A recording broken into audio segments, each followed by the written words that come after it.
नमस्कार दोस्तों, कैसे हो आप। हमारी चैनल में आप सभी का स्वागत है। मैं हूं आपका दोस्त जयेश। और दोस्तों, आज की श्री हनुमान जी के चमत्कार से जुड़ी सच्ची घटना हमें भेजी है आसाम से हमारी सब्सक्राइबर और श्री हनुमान जी की परम भक्त ने, जो कि पेशे से एक डॉक्टर है।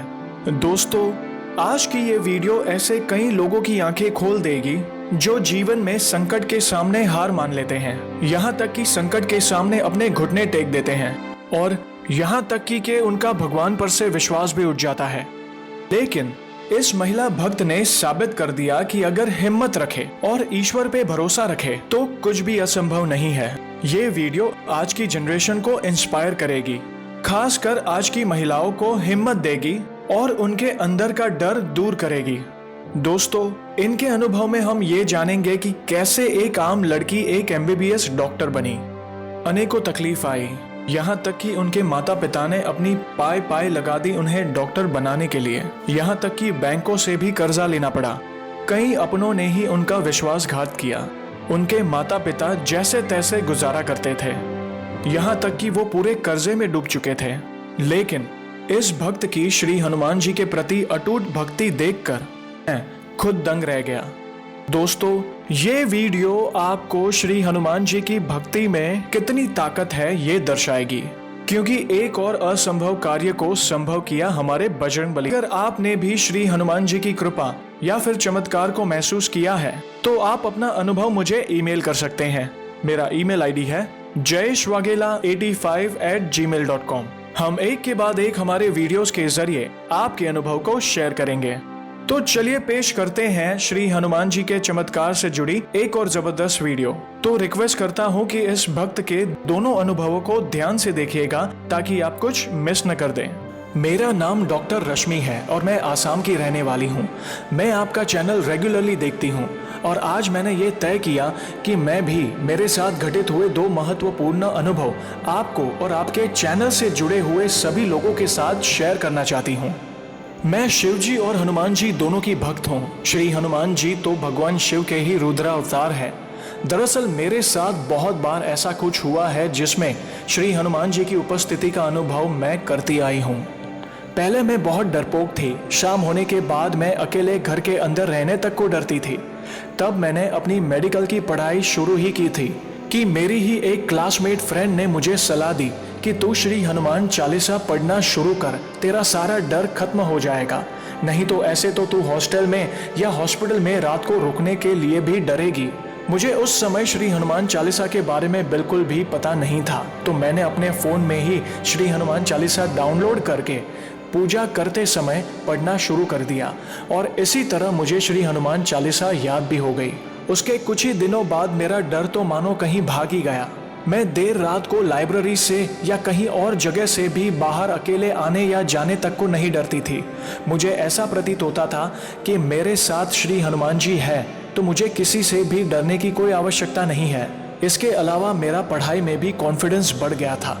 यहाँ मैं आप लोगों को एक बात बता दूं कि मैंने अपनी पढ़ाई 12वीं तक आसामीज मीडियम में ही की है। तो उसके तुरंत बाद ही मैंने जब मेडिकल साइंस में अपनी स्टडी स्टार्ट की तो मुझे कुछ भी समझ में नहीं आ रहा था, क्योंकि सब कुछ इंग्लिश में था, जिसकी वजह से मुझे बहुत प्रॉब्लम हो रही थी और मेरा कॉन्फिडेंस भी लो हो रहा था और डरने लगी थी कि मैं फर्स्ट सेमेस्टर में ही कहीं फेल ना हो जाऊं।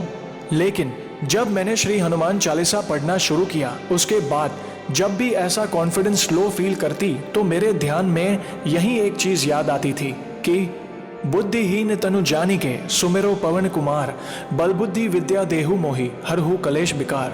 और कुछ ही दिनों के अंदर मैंने सारे इंग्लिश मेडिकल टर्म्स को कवर कर लिया था और मुझे पढ़ाई में और प्रोफेसर्स के लेक्चर्स को समझने में भी बिल्कुल भी प्रॉब्लम नहीं हुई। मैंने फर्स्ट सेमेस्टर में सारे सब्जेक्ट्स अच्छे मार्क्स से पास कर लिए। मेरे सारे करीबी दोस्त इस बात से चौंक गए थे और मेरे करीबी क्लासमेट्स और अन्य लोगों को तो कभी इस बात पे विश्वास ही नहीं होता है कि क्या सच में मैं आसामीज मीडियम से आई हूँ, क्योंकि वो लोग मुझे बहुत अच्छी तरीके से इंग्लिश स्पीकिंग करते हुए और रिटन स्किल्स देखते थे, तो उन लोगों को इस बात पर विश्वास करना थोड़ा मुश्किल होता था। और मेरी स्टूडेंट लाइफ के दौरान मेरे बहुत सारे यूरोपियन फ्रेंड्स भी थे। उन लोगों में से भी बहुत सारे फ्रेंड्स मुझे कॉम्प्लीमेंट्स देते थे कि उन लोगों को मेरे दूसरे फ्रेंड्स से ज़्यादा मेरी इंग्लिश एक्सेंट बहुत अच्छी लगती थी। तो ऐसे ही मेरी मेडिकल कॉलेज लाइफ में श्री हनुमान जी ने मेरा हमेशा साथ दिया है। मेरे जैसी एक अज्ञान और दुर्बल स्टूडेंट को सद्बुद्धि देने के लिए मैं उनकी हमेशा आभारी रहूंगी। मेरा दूसरा बड़ा अनुभव हाल ही में घटित हुआ है। मेरे घर की आर्थिक स्थिति बिल्कुल ठीक नहीं थी, जिसकी वजह से मेरे पेरेंट्स मेरी MBBS की पढ़ाई का खर्चा उठाने के लिए असमर्थ थे। तो मेरे माता पिता ने मकान की ज़मीन हमारे फैमिली के एक जान पहचान के आदमी के पास गिरवी रख दी, और उस आदमी ने भी उस वक्त कहा था कि जब तुम्हारी बेटी की पढ़ाई खत्म करके जॉब में लग जाए तो तुम लोग मुझे मेरा पैसा लौटा देना, नहीं तो ये ज़मीन दे देना। और मेरे माता पिता ने गांव की थोड़ी बहुत जो खेत की ज़मीन थी वो भी बैंक के लैंड मॉर्गेज करके मेरी पढ़ाई के लिए एक एजुकेशन लोन जैसे तैसे सैंक्शन करवाया, और इसी तरह से मुझे मेरी MBBS की पढ़ाई करने के लिए भेजा था। इसके लिए मैं अपने माता पिता के लिए हमेशा शुक्रगुजार रहूंगी, क्योंकि उन्होंने मेरी पढ़ाई के लिए अपना सब कुछ बिना सोचे लुटा दिया। मैं बस ग्रेजुएट होने वाली ही थी कि मेरे ग्रेजुएशन एग्जाम्स के पहले ही बैंक वालों ने घर आकर परेशान करना शुरू कर दिया था कि इतने साल हो गए, पैसे वापस करो। लेकिन मेरे माता पिता ने मेरे ऊपर सब कुछ न्यौछावर कर दिया था, इसी उम्मीद में कि हमारी बेटी कुछ बन जाए और अपने पैरों पर खड़ी हो जाए और हमारे दुखों के दिन भी खत्म हो जाए। बड़ी मुश्किल से जैसे तैसे गुजारा हो पाता, इसलिए वे बैंक के लोन रीपेमेंट करने में बिल्कुल असमर्थ थे।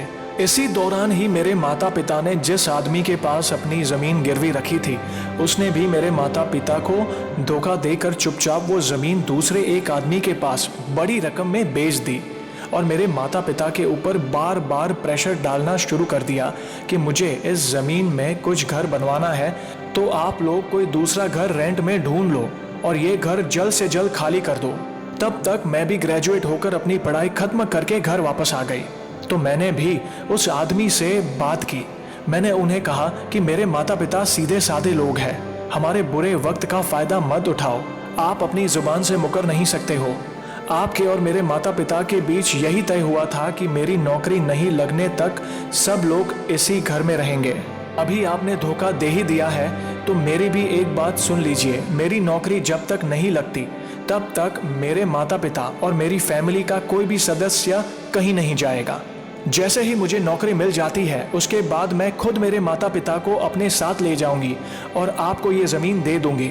उधर बैंक में भी मैंने जाके उन लोगों को कह दिया, मैं अभी कहाँ से लोन रीपेमेंट करूं, आप लोगों को मैं ज़रूर पैसा लौटा दूंगी, बस मुझे उसके लिए कुछ समय दीजिए ताकि मैं कहीं हॉस्पिटल में नौकरी शुरू कर दूं। लेकिन बैंक वाले मुझे और मेरे माता पिता को बोलने लगे कि अगर आप लोग लोन रीपेमेंट में और डिले करेंगे तो आप लोगों का ये लोन केस सिविल कोर्ट में चले जाएगा। मुझे उस वक्त उन लोगों की बात सुनकर कोई डर या दुख नहीं हुआ था, मुझे सिर्फ इसी बात का दुख था कि मेरे माता पिता दुखी थे। मैंने जॉब ढूंढना शुरू कर दिया, इंटरव्यू भी दिया, लेकिन इंटरव्यू का रिजल्ट आने में भी थोड़ा समय लग रहा था, और दूसरी तरफ बैंक वालों का प्रेशर। मुझे कुछ भी समझ नहीं आ रहा था कि मैं क्या करूं। मैं अंदर रोती थी, मगर अपने माता पिता के सामने मैं हमेशा स्ट्रांग दिखती थी ताकि वो लोग मुझे देखकर और न टूट जाएं। मैं हर रोज़ श्री हनुमान चालीसा पढ़ती थी और मुझे बजरंग बली पर पूरा भरोसा था कि हमारे ये दुख भरे दिन जल्द ही बीतने वाले हैं। इसी बीच मैंने जाना कि जब ज़्यादा परेशानी बढ़ जाए तो हमें सुंदर कांड का पाठ करना चाहिए। इससे हमें भक्ति और दुखों से लड़ने की शक्ति और श्री राम और श्री हनुमान जी की कृपा प्राप्त होती है, और सारी मनोकामना पूर्ण होती है अगर भक्ति भाव और श्रद्धा से पाठ किया जाए तो। मैंने सुंदर कांड का हर रोज़ 11 दोहों तक पाठ करना शुरू कर दिया, और मेरे प्रभु के सामने मैं यही कहती थी कि हे प्रभु, प्रभु आप तो अंतर्यामी हो, जगत के स्वामी हो, आपसे मैं और क्या कहूँ। प्रभु मुझे इस समस्या से आप ही बाहर निकाल सकते हो, आपके शरण के अलावा मैं कहाँ जाऊँ, क्या करूँ, कुछ भी नहीं समझ आ रहा है। प्रभु मुझे कोई मार्ग दिखाएं।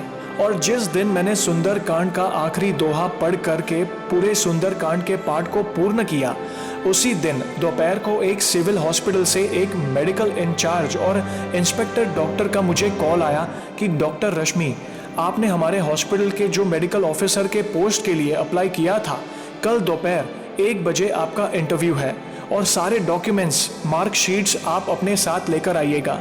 अगले दिन मैं सुबह 4 बजे उठकर नहा धोकर के श्री हनुमान जी की पूजा की और सुंदरकांड का पाठ भी किया और करीब 6 बजे मैंने बस पकड़ ली, क्योंकि मेरा इंटरव्यू का लोकेशन एक दूसरे डिस्ट्रिक्ट में था। पूरे रास्ते मैं बस श्री हनुमान जी का ध्यान करती गई और उनको मेरा साथ देने के लिए प्रार्थना की। तब मुझे ऐसा एहसास हो रहा था कि मुझे इंटरव्यू में जो भी पूछा जाएगा मुझे सब कुछ आता है और मेरे बजरंग बली का हाथ मेरे सर पर है, तो मुझे डरने की कोई ज़रूरत नहीं है। इसी तरह पूरे कॉन्फिडेंस से मैंने अपना इंटरव्यू दिया। इंटरव्यू के बाद उस सीनियर डॉक्टर ने मुझे पूछा कि तुम कब से ज्वाइन कर सकते हो, तो मैंने कहा कि अगर मैं सिलेक्ट हो गई तो जल्द से जल्द ज्वाइन कर लूँगी।